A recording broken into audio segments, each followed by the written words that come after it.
It's a really good question. I hadn't thought about that.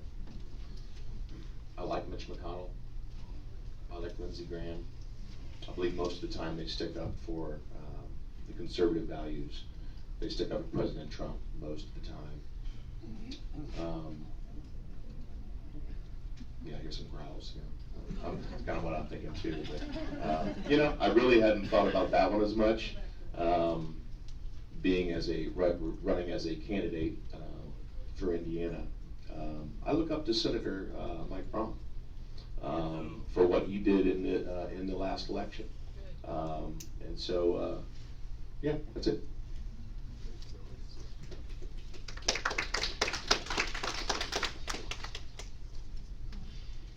You know, it is a tough question, thinking of the Senate and kind of reflecting back. When you look back at some of the old senators back in the day, people who were principled and all, and I know there'd be a lot of groans, but someone like a John McCain, but also someone like a Howard Baker, someone like an Everett Dirksen, someone like, you know, there's been a lot.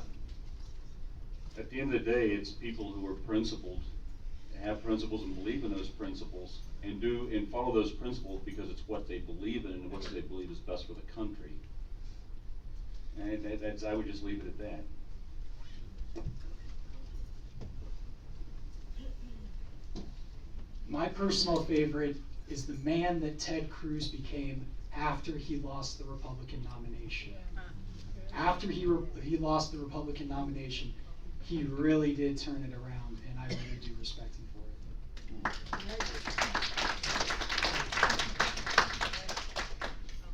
This is an easy one for me. Mike Braun. Mike Braun has been a wonderful friend and advisor. We saw Mike run his campaign. We supported him all the way, and we were thrilled to see him win. He's a businessman. He's not a career politician, and he won on his background and his beliefs. And he is a true supporter of Indiana and a wonderful friend, and I appreciate his support. I'm going to come back home again to Indiana. Todd Young, Mike Braun. First of all, I always have such great respect and appreciation for all the veterans, and I just think it's great that Todd Young found a second career.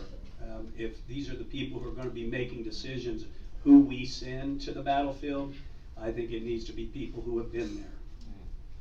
Just as I always say about healthcare, well, maybe some people who've done it might be helpful.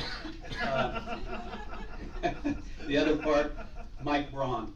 I just, again, I personally love the commercials, the blue shirt, rolled up sleeves. Again, that's typically how I roll, but I hang out with kids usually, and I've worn a tie more in the last couple months than I have in quite some time, out of respect for all of you.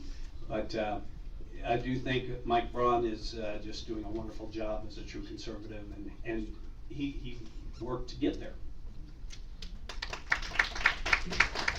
I'm a fighter. I like people who are bold in their convictions and fight. And I will agree with Danny. After the 2016 elections, Ted Cruz has turned it up a notch. And you know what? Lindsey Graham has turned it up a notch in the last couple of years too. Those two guys, I respect them. Lindsey Graham in 2016, not so much. Lindsey Graham now, he's really fighting. He's standing on his principles, and he's not backing down. And that's what we need when we're standing for conservative constitutional values. We cannot bow to the PC outrage culture. And those are the people I look at, and as I look to people who I model my political career after. You know, someone else that I look up to, he didn't win in 2016, but he ran for Senate in 2016, was Marlin Stutzman. Marlin has been a friend of mine. Marlin's endorsed me. He's been awesome. He helped start the Freedom Caucus. I really wish Marlin would have won that Senate race. Okay, thank you. Okay, Kent, this question is, what are your thoughts on U.S. trade policy and the loss of manufacturing jobs to China and Mexico? Well, so now we still haven't passed why we haven't passed the U.S.-Mexico Canada trade agreement is absolutely beyond me. All the time we're spending on impeachment and everything else in these discussions, we're not doing the country's work. That's number one. On China, I recently had a chance to sit down with Albert Chen of Telemann. In fact, Albert's in China right now. Back and visiting for China. Some of you may or may not know him. We had a very interesting discussion about what's going on over there. And then I had a similar discussion with farmers. And I can't repeat what the farmers told me about Trump's decision to impose sanctions against China, but they've been getting the raw end of the deal for a long time. So I am all for free trade, but that's what it's got to be, free trade. So we've got to find a way to make free trade free.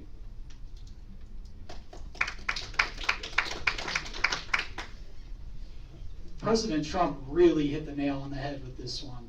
Prior to President Trump, what happened was the U.S. would go to the World Trade Organization and have a complaint against China, and nothing happened. There are some Democratic candidates for president, Pete Buttigieg, that want to go back to this policy. The nation that had the #1 of complaints against any other nation is the United States against China. It simply doesn't work. The World Trade Organization does not work. President Trump issuing the tariffs has done an amazing job.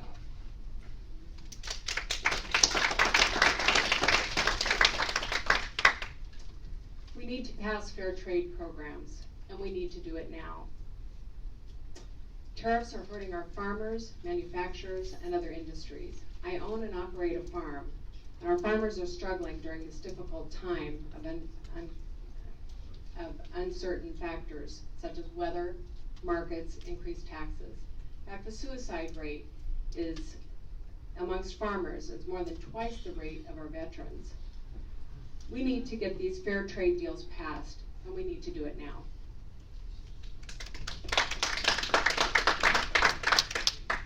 Well, one thing is clear, Nancy Pelosi was not correct.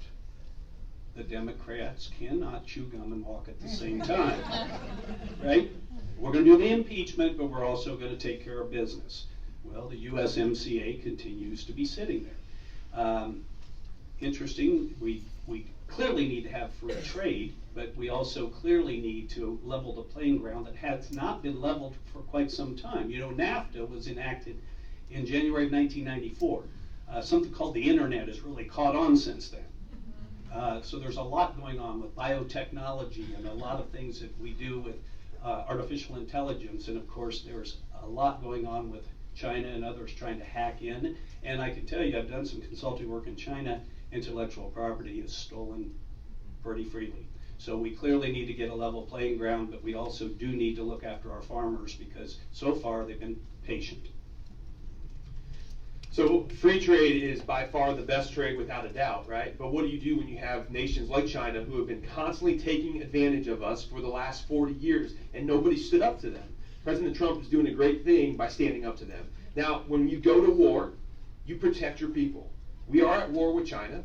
The tariffs are an act of war, and that's okay. But we need to come alongside of our farmers. We could cut taxes, we could help with subsidies, just for the time being. But we have to stand up to China because if we would have let this go for another 10 years, I think it would have been irreconcilable. We would not have been able to get it back. So free trade is by far the best trade, but there is times that, like what the president's doing, we need to do it. Now, the USMCA, Nancy Pelosi, the Democrats, they're not going to give this president a win. It would be like pouring rocket fuel into an already on fire economy, right? But you pass that and just watch. We haven't even begun to hit our potential when it comes to our economy.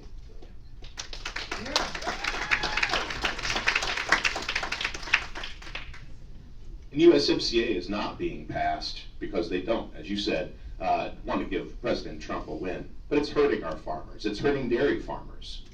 I just saw the other day that Dean Foods is going bankrupt. Not totally, but also because of Walmart and some other things. But our dairy farmers are hurting. China is stealing our technology. They're stealing our patents. It is not an even playing field, and they limit access to their markets. I think tariffs are a good thing, although they do hurt our economy. We do have to support those, our farmers in this time of need. We are at a war, And I think that Trump is doing the right thing to get this solved and get better, not just free trade, but fair trade. Okay, the next question is for Danny. What is your opinion of climate change and what should Congress do about it? I told you they'd be easy questions. I believe that the climate's always changing, but it's not due to humans. There's no proof whatsoever that actually claims this. If you look at the 97% of scientists agree, that's actually been thoroughly debunked. Number one, it was brought forth by a review of 4,000 papers. And if those papers mention climate change, it counted it as you're in favor of it. If you take a look at those that explicitly stated that climate change was due to humans, it's 1.6% of those papers. Should Congress do anything about it? If you're talking about spending $90 trillion, absolutely not. We already have 23 outstanding.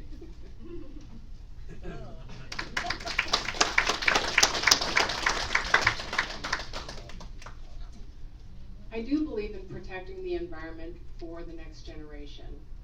However, climate change, throwing money into programs that have no measurable results does not make sense. We need to base things on science, sound science, and facts, and research, and test things and measure the results before we start throwing money towards programs that really don't work, and they're based on falsehoods and emotion.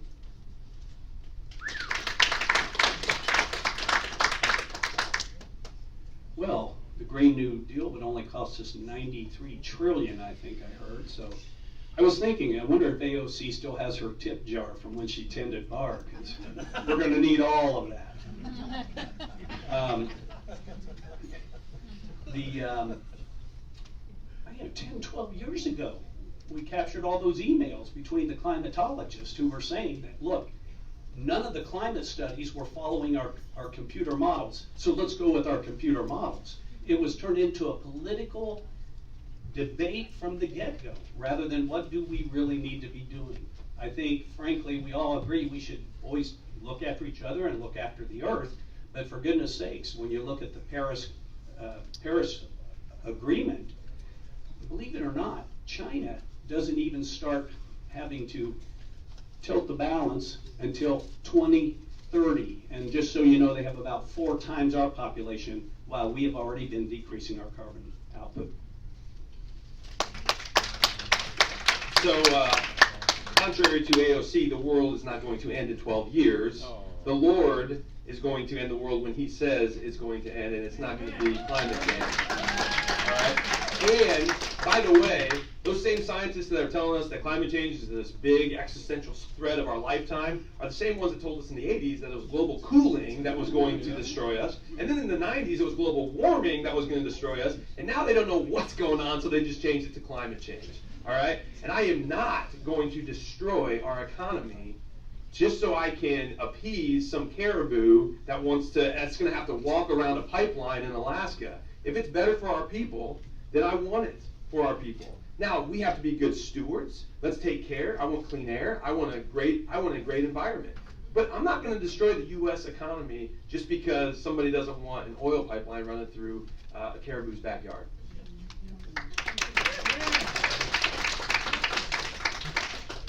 We can be responsible with technology. I just saw that it snowed in the Sahara Desert. I don't know how true that was. One of those things that comes across your news feed, you know. I'm thinking, wait a minute, global warming? You know, we do have to be good stewards of the earth. There's no doubt about that. You know, we rely on plastic way too much. People ask me all the time, do you want a plastic bag with that? No, I can carry it out. I'm good. I can carry it out. I mean, this stuff winds up in landfills. It winds up in oceans. But again, do we have to destroy the United States economy? No. Matter of fact, it would be great if somebody could find a use for all of that used plastic. 1 degree is what our climate has heated up over the past, I don't know, what, 50, 60, 70 years? Something like that. There's 2 things I know. I breathe carbon and I like meat.